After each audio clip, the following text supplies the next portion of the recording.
آپ کیا سمجھتی ہیں کہ آئندہ آنے والے دنوں میں یہ جو بجٹ جو پیش کیا جائے گا اس میں اس حوالے سے کس طرح سے پالیسیز کو مد نظر رکھا جائے گا کہ جو خطے کی صورتحال ہے اس کو بھی ذہن میں رکھتے ہوئے تجاویز جو ہے وہ پیش کی جائیں گی اور بجٹ پیش کیا جائے گا؟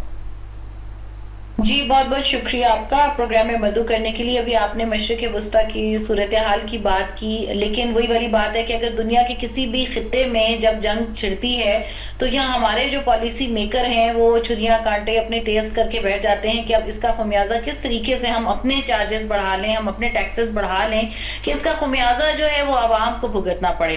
ٹھیک ہے، خطے کی جو شروع میں خطے کی صورتحال کی وجہ سے جو سٹارٹ آف دا ایئر تھا وہ بڑی غیر یقینی کی صورتحال کا سامنا ہمیں کرنا پڑا.